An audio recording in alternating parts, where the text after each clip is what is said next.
And without further ado, I would like to hand over to Josette to introduce herself and to kind of tell us her story of how she got into urban development and what it means for her. So, Josette, you have the mic.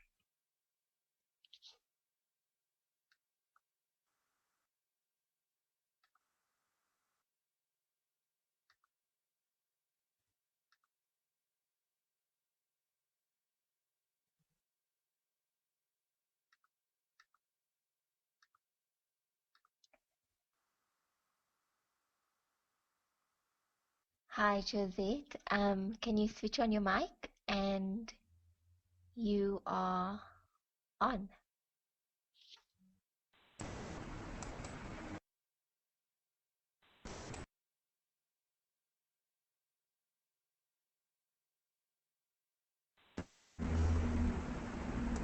Hello, can you hear me? Hi, Josette. Yes, we hear you. Can you hear me? Okay. Um, I'm from an organization called Development Action Group, but I started out in urban work, not as a career, more as a response, I think, to the circumstances in which I found myself in South Africa, and particularly in Cape Town, where, in a sense, the urban question was very much linked to the way in which urban space and our city, particularly Cape Town, was structured. So I didn't come from a technical kind of place. I came in from a very much of a social, political angle, and in a sense have kind of over the years developed an understanding of the urban, both under apartheid and post. Um, so I'm trying to just sort of set the scene, that sort of from the picture that you see in front of you, which is a picture of Cape Town. You can't see Table, I don't know if you can see the mountain behind, but it's to sort of show the kind of beauty of our urban context, particularly Cape Town, but I mean across South Africa, and the kind of other side of the mountain, which is the Cape Flats, and where there's poverty and where there's urban inequalities. Um, as an organization, so just to go step back a little bit, what we inherited when we came into 1994 was a situation where all of the inequalities were brought into a new moment, and organizations like DAG, who were part of the pre-94 period, had to adapt themselves into a new space. And so the emphasis ever since 94 has been on how do we actually transform our cities. And it's not just a technical issue, it's a social issue, because people have a sense of having been excluded from urban space, and therefore we're a bit of an anomaly in terms of the global kind of sense of city, because it's a city that actually is fragmented and divided, and not just spatially, but also socially and culturally. So that's the big kind of challenge in our context, is how do you then respond to this? So if we go on to the next slide, Raisa, if you can bring it up. There's a sense in which if you look at this one, you can see that the densities of our cities in South Africa, but particularly in Cape Town, is very skewed in terms of where people are and where resources are. And so large numbers of the people are on the fringes of our city. Smaller number of people are in the inner city where there are more resources. So that's the kind of imbalance that one is challenged to actually deal with in a city like Cape Town. So DAG has, the question that we were asked was, how is your organization envisioned? Well, we have a very different picture of a city, which is in our minds rather than actually happening yet. And that is to see if we can come up with not from the top, not from a planning perspective, but to actually generate more thinking from below as a way to involve ordinary citizens in thinking through the kind of city that we want, even 20 years into our transition. So DAG has been working with a lot of partners across the city, but also nationally, and we also have global partners around this concept of reimagining our city and how do we begin to come up with innovative ways which kind of link the dynamism of our city, which sits, the kind of energy sits on the periphery, and this kind of other side of the city, which has more of the resources, but is kind of not connected to a mix which talks to a different kind of city. So it's spatial. It does involve different kinds of housing options and a way to kind of come up with a less segregated and stratified kind of city. So if you go to anywhere else in the world, you'll see that what makes cities tick is actually people, and it's kind of an authentic way in which cities have evolved. And in our own context, that's not the way things have happened. And therefore, that's what we challenge to kind of do. So the last picture that you see there is a whole, one of our ethos and the kind of driving things that we believe in is that we can't do this on our own. We can't actually change it. And why? Because the interests behind the kinds of city that we have is linked to what Peter was talking about, the kind of private sector, the incredible expense of land in the inner city, and therefore there's a whole lot of things that have to change, and citizens have to kind of lobby our government, city government, and provincially for things to be different in our own context. So in a sense, they're our own local kind of, they're unique to our particular context and history, but they're also global trends. But in a some kind of way, given the volatility of our history and the recent change in terms of our own political transition, there's a kind of much more of a sense of urgency, and because the inequalities are so high, when you're talking about 80% of the people being outside of the inner city and 20% being in, you can see that it's not just a minority issue, it's how do you address the needs of the majority. And so there's a lot of pressure on organizations like ourselves and academic institutions and local people to, in a sense, find the solutions that are going to work. So, yeah, finding the solutions is the one thing. The technical is not that difficult to figure out. It's how do you actually construct it in a way that makes sense from below, and also acknowledges some of the other issues, which are the economic and so on.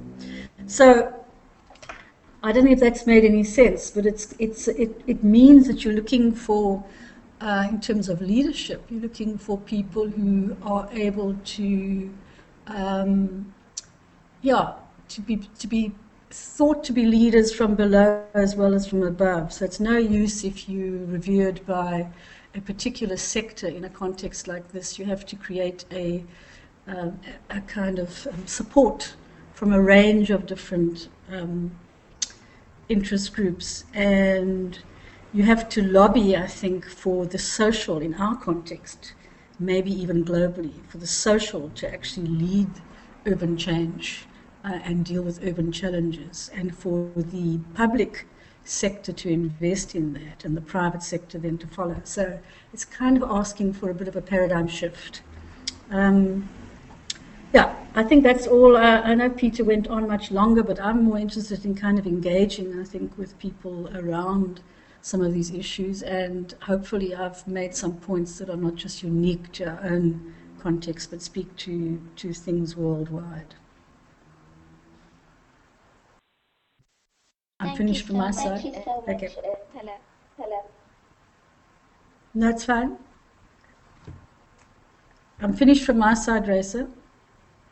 Okay, thank you so much, Josette. I think that Cape Town can sometimes be seen as a real microcosm of what is happening globally and the sort of inequality and power dynamics that's happening at a global scale. And so I think it is very interesting that you delved into some of those issues within the Cape Town context. And so I think we could go into a more discussion kind of session now. And I would like to open the discussion with the question, and feel free to raise your hand if you would like to respond to this. But both of you spoke about how um, international cooperation is kind of moving towards a more globalized environment. And a lot of theorists are kind of alluding to the fact that there is these city to city interactions, and that this is changing the kind of role of the state. Um, and my question would be is, what are some of the leadership roles emerging from this new dynamic, and what does that mean for urban governance? And perhaps I could hand over the mic to Josette to tell us her thoughts. Uh, well, I mean, in a Cape Town context, clearly there's a sense in which the city is incredibly, Cape Town in terms of in the province is incredibly powerful compared to the provincial role.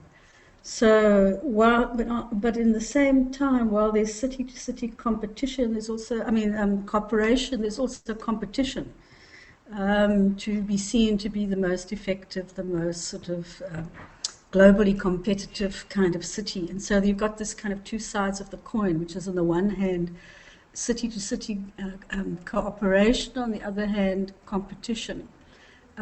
But you raised the question of governance, and I think I didn't talk about governance when I was doing my presentation, but it's like it lies at the heart. A participatory urban governance kind of paradigm lies at the heart of our ability to have a city that works for everybody. So I think the governance issues at a local level, at a metro level, are key, much more than your governance at a provincial or at a national level, which is the way South Africa is structured. So I think you've touched on something which is critical, but I'm raising the question of, while there is cooperation, there's also another side, which is a competitive side between cities competing. Well, in a South African context, certainly, that there's a competition between cities, which is also not helpful. Okay, thank you, Barbara. I think I would just give the mic to Peter to have the opportunity to respond. Peter, would you like to take the mic?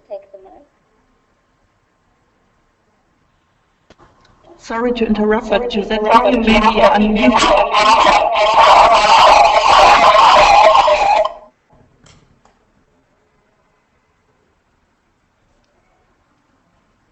Hi, this is Peter.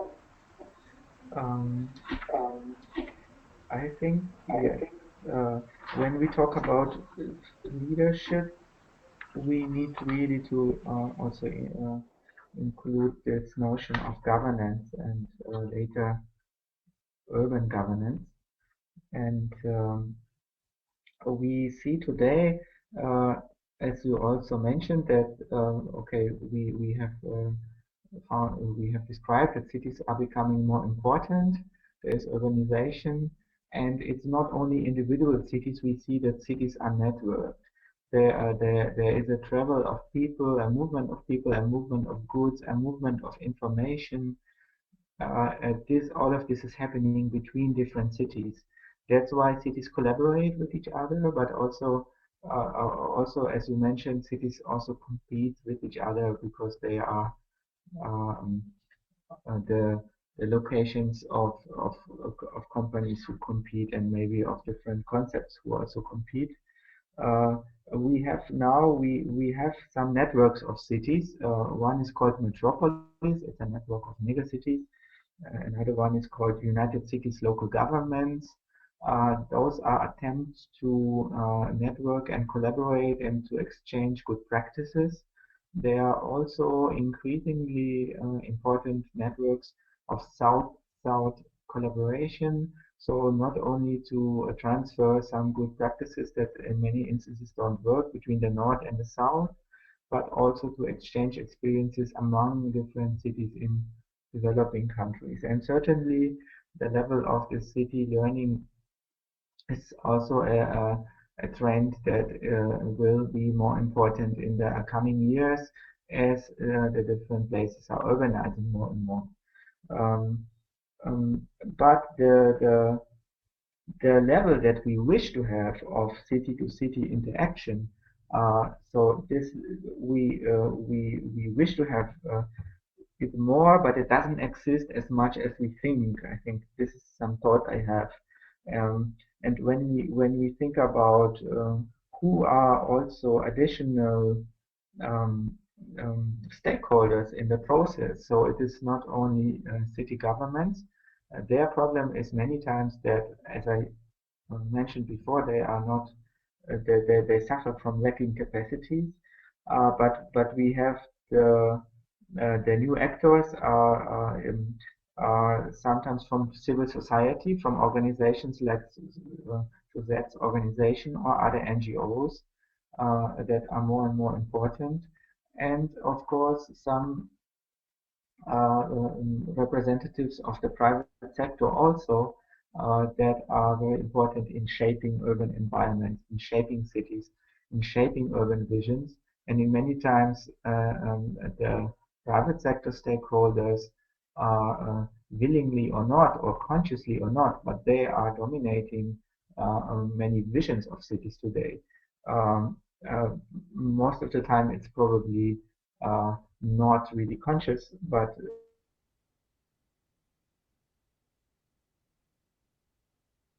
since they have the power and the resources, this is what is happening. I know, for example, there is also in Cape Town a discussion about a huge new town in the north of the city that is called Cape, whether it should be the right way to envision a future for Cape Town and to resolve the problems of development, or whether the city of Cape Town should be more integrated and more densified, and whether some neighborhoods should go into 2 or 3 story houses should be built in many of the places. So I mean, this is my answer for now.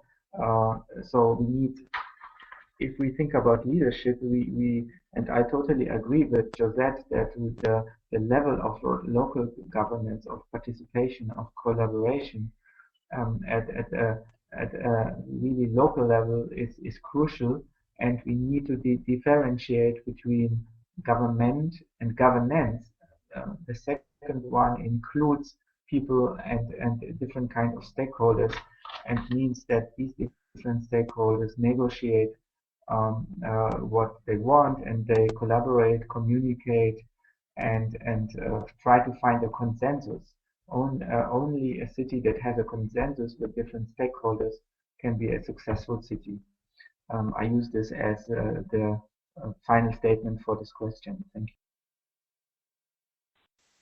Thank you so much, Peter and Josette. And I think that some of our participants are really excited to ask you some questions now and to get into the question and answer session. And so, if you are ready, Barbara, I would like to hand the mic over to you to ask your question of Peter and Josette. I will switch on your microphone and you can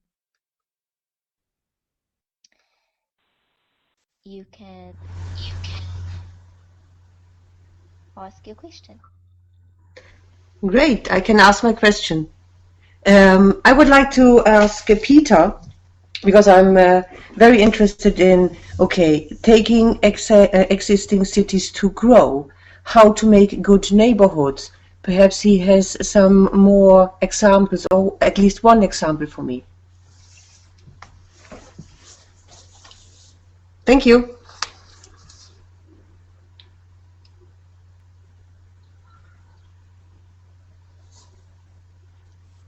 So Do you want me to answer immediately? Yes, please, Peter. I think that we have enough time to do so. So, Okay, the example that I have would be uh, for good neighborhoods would be the project that I have showed on the slide. It is called EDN Project Net. This is some initiative I started with students because in countries like China and in India and in also now starting increasingly in African countries, the private developers are expanding cities by building mega blocks, mega projects. Uh, and these are built as huge gated communities, sometimes not with small villas, but with high-rise buildings. But they are quite closed and they are really segregated and homogeneous in terms of population. So we tried in this EDM project, we try to create alternative neighborhoods. Um, and the whole idea came from the observation in Indian cities that that cities really are composed of different neighborhoods, and also if you observe and analyze the growth of cities, it is happening neighborhood by neighborhood. So for us, neighborhood are the components and the elements of urban growth. Um, uh, why I have seen there was also another comment. Okay, why should we not build new towns today? Uh,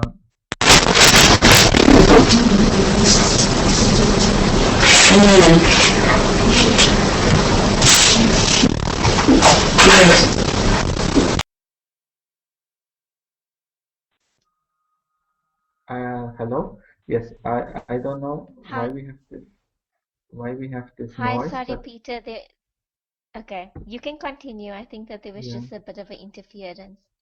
So just two more sentences. But it's probably the topic why we should not build new towns, or why we should be, let's better say, careful about building new towns and very conscious. We will probably not have enough time to discuss it today. We have to make another webinar. But basically, if you look at the world today, if you try to make satellite cities, you will almost not find a place that is a green field where you can build a new city from scratch. And in many instances, when I think about satellite cities in the periphery of existing cities, this model in the past has not worked as intended because we never managed to have the green buffer zones. The green buffer zones became urbanized. Many of these private cities have developed into social problems in Europe. I mean, the satellite cities, and many of the other new towns are dormitory new towns. When you look into Egypt, for example, there was no the planners and the developers that didn't manage really to create urbanity there, and many of them also increase the traffic movements between different places and the commuting times. So there are many observations that are really question the success of new towns and new cities. And at the same time, all the resources have been spent on the cities that have could have been used to upgrade and develop the existing cities. Thank you. Thank you, Peter, for that response. I think we will hand over to Elias now, who has a question for the speakers. Elias, if you switch your mic on, you can go ahead and ask your question.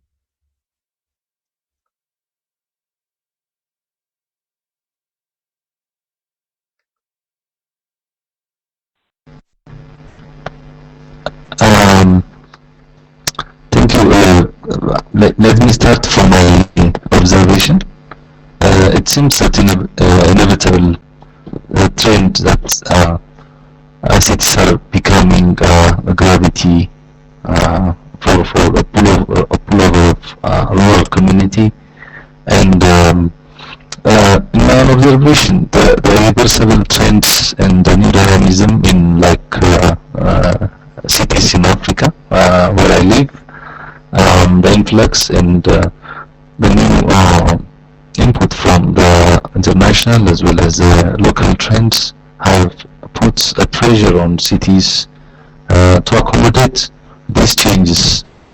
So how can they cope up with these changes? Because they're a bit inflated, and are we prone to mega cities, or can we preserve a harmony between the dichotomy on kind of rural and urban trends? I'm interested to hear on the views of the answer. Thank you.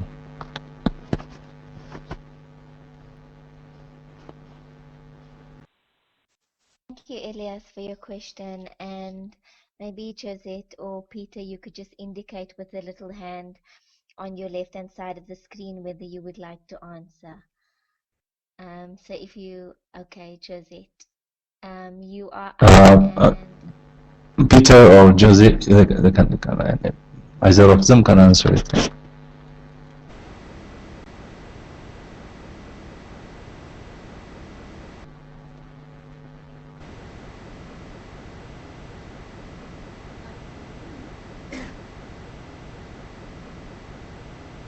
I couldn't really hear the question. That's really what I wanted to say. It was very bad audio from my side. If you can repeat the question, raise it.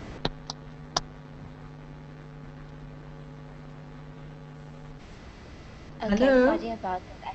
Hello? Okay, sorry about Yes, that. I couldn't hear it. Okay, I will, I think I will ask Elias to please write his question in the chat, and then I will read the question out. But in the meantime, I think I will hand over to Hussein to ask his question. Hussein, if you are there, I give you the floor.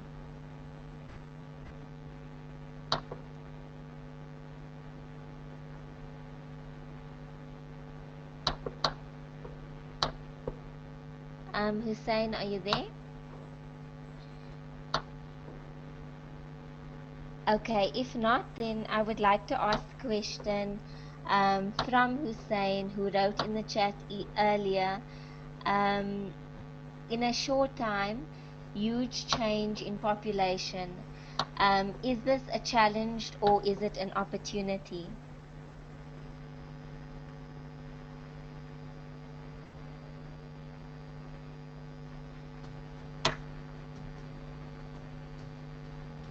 Peter, would you like to answer?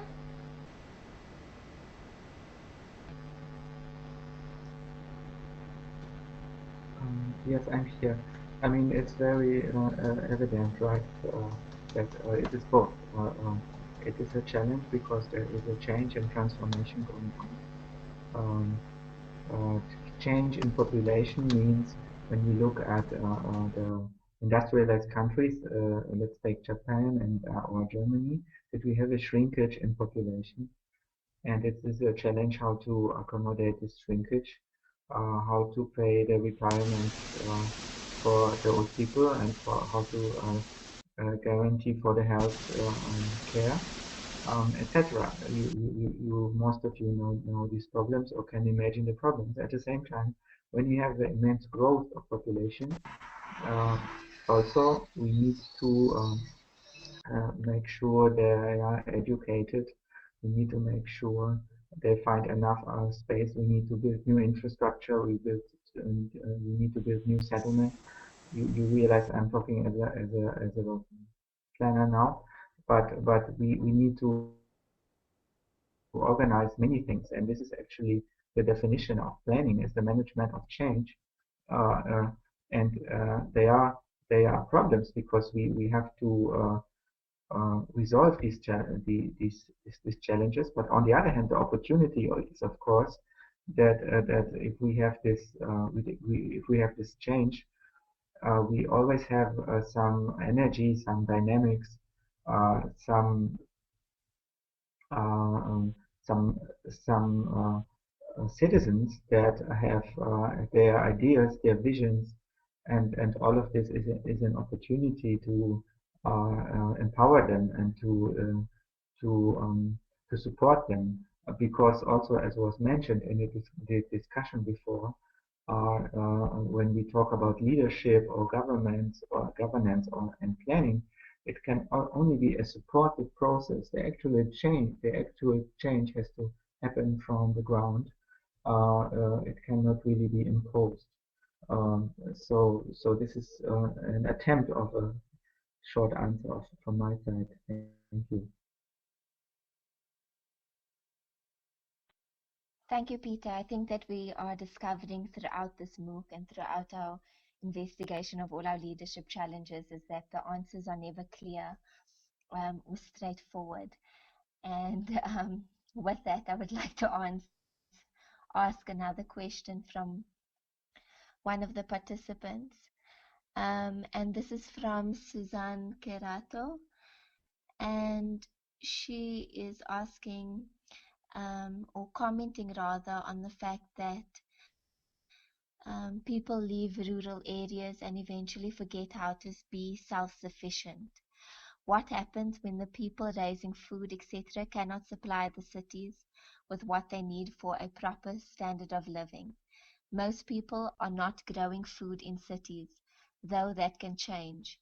Just like in New York City, here in the US, almost all food must be trucked in. What happens when it can't be? And I would like to pose that question to Josette. And if you'd like to answer, just turn on your microphone and tell us what you think. Okay. Yeah, the question of reliance on external from the city in terms of food is a huge issue globally, but it's, you know, even in Cape Town, it's an issue. The reality is that, you know, it is an encouraging kind of trend towards food gardens and communal gardens and kind of trying to make cities more resilient in terms of their dependency in terms of importing food and so on. But it's a huge, huge issue. And there's always been a movement between the rural and the urban, and we know that globally and certainly in Africa, we're a highly urbanizing continent, in South Africa in particular, and Cape Town in Johannesburg within the South African context. So it's something which has to be constantly thought about, and that's, you know, you're talking about what does it mean for leadership. It means that leadership in an urban context, in an urban development context, has to be thinking about many things at the same time. It can't be only from the planning side or from an architectural side and a housing side. You've got to be looking at kind of the sustaining of the city in all its elements. So it's a huge challenge, but I think there are examples even in our own context of trying to recognize that one needs to build that into the whole thing of the management of the cities. When it comes to governance, you've got to get the access to public land for both growing food, but also at the whole thing of not taking away agricultural land, which could be used for production for residential purposes. So there are a myriad of issues that are involved in it in order to build some kind of resilience in terms of urban living, which is more integrated and which is recognizing the need for that to be happening where people are living, as opposed to just relying on importing or movement between rural and urban, in a sense breaking down that kind of dichotomy between urban and rural, and seeing that urbanization is actually a much more complicated thing than that. Thank you, Josette. I think that this resonates with Elias's question that I'm reading from the chat, and he says that whether we can preserve this dichotomy of existence between rural and urban or rural and city, so that the pressure on the gravity towards fulfilling the complex needs and interests arising from the pool of cities And he says that his observation is that it is becoming increasingly difficult to manage the ever-growing population, and what measures, or then asks the question of what measures can cities take to maintain that healthy influx. And I think that Josette covered a lot of this in her response. And so, yeah, I would like to open the floor to another participant if they would like to ask a question. And Ero Mosele, I hope that I'm pronouncing that right. Would you like to ask your question to the speakers? Workload calculation, total works between demand plus system services usage, and then divided by the most for the host or cluster CPU capacity. Because these are the metrics and how these metrics are calculated.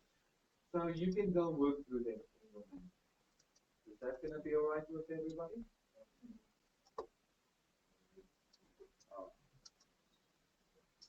All right. How's workload calculated for a data store?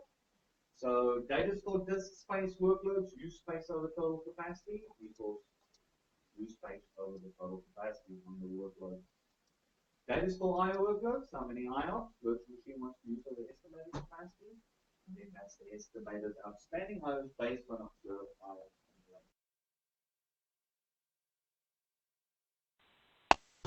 Sorry, Ero Mozilla, we didn't get your answer, I think. Can you maybe repeat in the chat? Because it was really hard to understand. Sorry.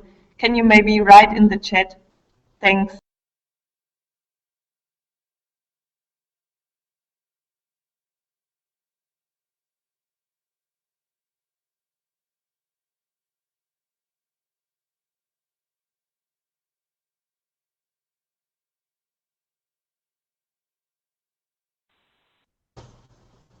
So, Raisa, do we want to take another question from the chat?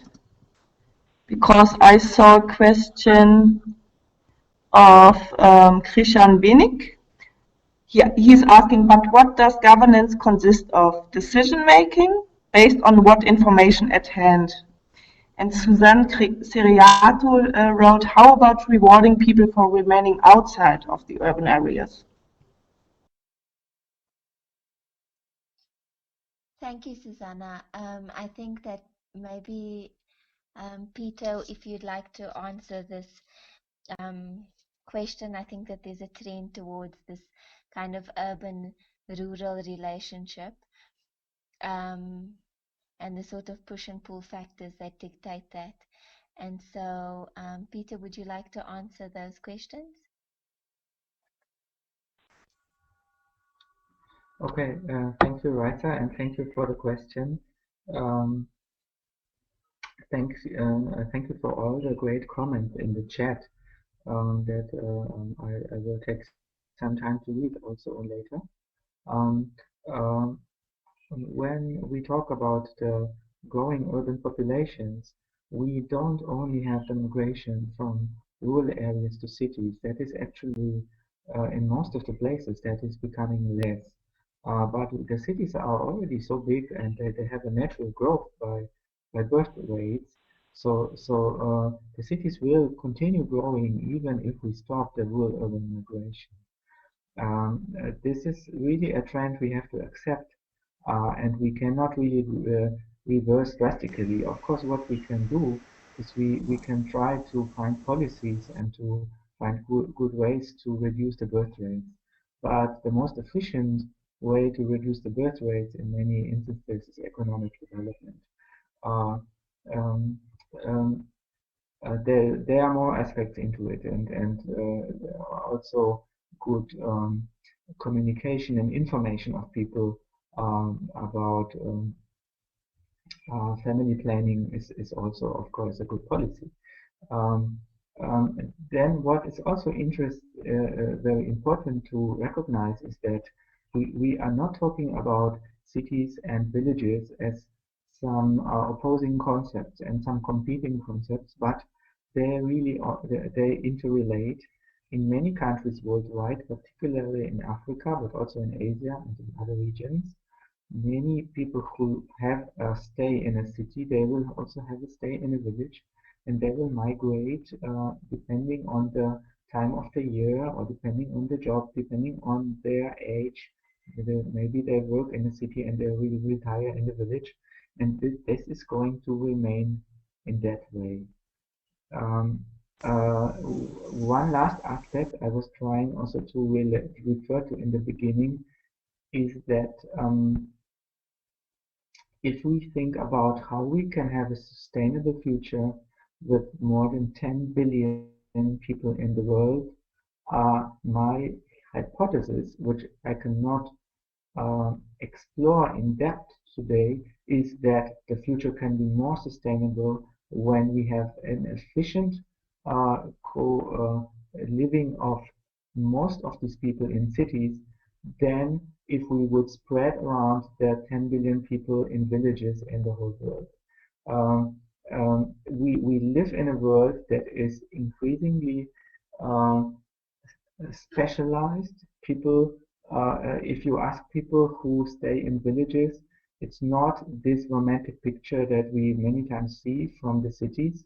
My grandparents have been workers in the agricultural areas of in Poland, for example, and it was really a hard life. People die very early. It's a really tough life to live from agriculture.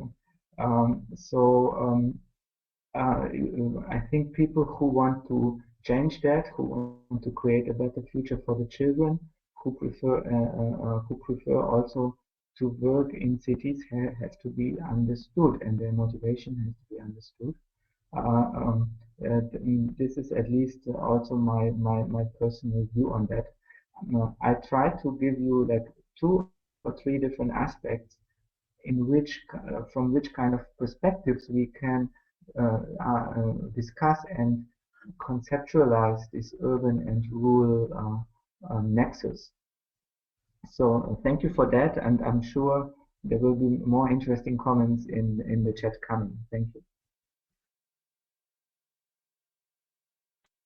Thank you so much, Peter. I think that we can sort of start wrapping up the session, and I just want to read a comment that was written by Iromosele. And he says that he was just wondering if part of the program we could draw up a list of the most frequent problems faced by cities, especially those from developing nations in Africa. Draw up a priority list and then come up with solutions to solving these problems. This, I think, would serve as a sound footing for solving most of the problems we face today. Iromosele, I think that this is one of the kind of key objectives of our MOOC and our leadership journey in general. And I think that I would encourage all participants to go into the MOOC site, start peer groups about these issues, and continue the discussions on that online platforms over there. And so just to end off, I would like to ask the speakers to really leave us with some of the personal leadership challenges that you face in dealing with contemporary urban issues, and how this has sort of guided your own leadership approaches and styles. And so I will start with Josette. If you could bid us farewell with some of your personal leadership challenges and how you respond to them. Okay, thank you, and thank you for all the comments in the chat and people who spoke. It's been very interesting to interact with people from across the world. I suppose at a personal level, it's the leadership challenge is really about your ability to adapt. I mean, we're living in a world, whether you're in Cape Town or whether you're in Rome or wherever you are, of things moving very fast. Peter talked about it, how in terms of trying to get to quantify or get a sense of the urban challenges. What you research is quickly out of date because there's a sense of mobility that's happening. It's not fixed. There's people moving between cities, between the rural and the urban areas, and globally as well. So the whole thing of as a leader is your ability to hold many things together. That it's a complex urban context. And therefore, you need to be thinking at different levels. You have to think at the local, the meso, and the macro level, and globally as well. So it requires a leadership that is adaptable, which is, when I say adaptable, is also able to come up with solutions, because the challenges require you to be lateral thinking, to be innovative, to be designing answers to some of the problems. So I think, and I think that's what I face on a daily basis, is how do you work at all these different levels and balance a whole lot of stakeholders locally, community, government, private sector, NGOs, etc.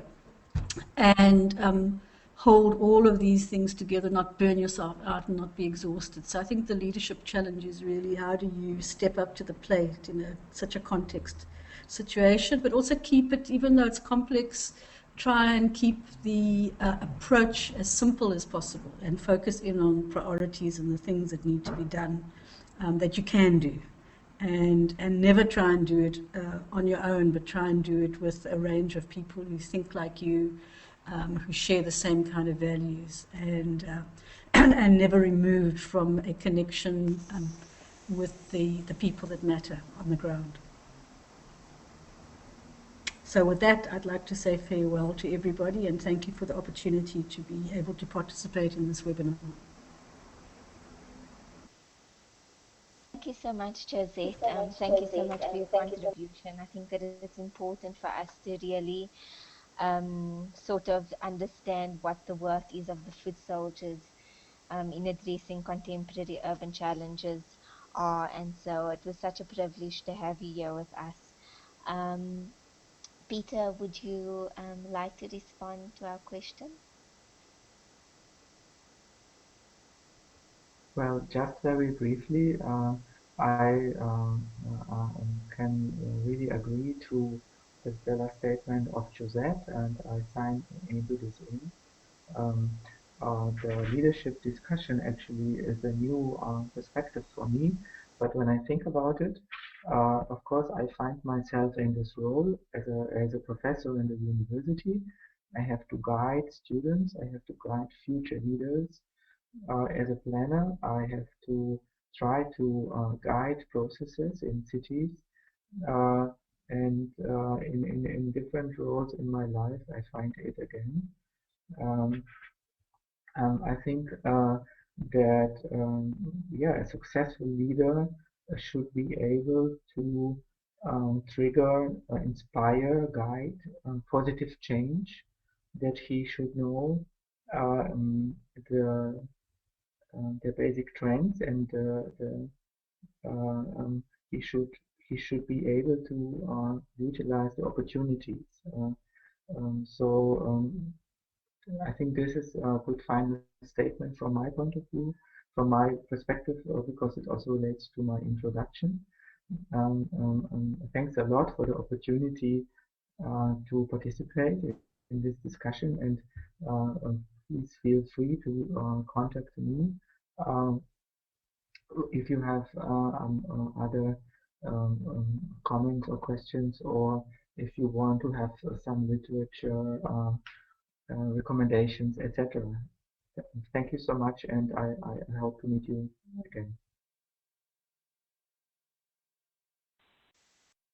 Thank you so much, Peter. I think that we all feel like we have faith in you to guide the next generation of urban planners and urbanists as they start their journey into kind of making the world a better place. So, without further ado, I would like to thank all the participants today, the questions and the vibrancy and the the level of engagement in the chat was really amazing. And if you would like to stay here in the chat room for a bit of a informal discussion, I would like to invite you to do so.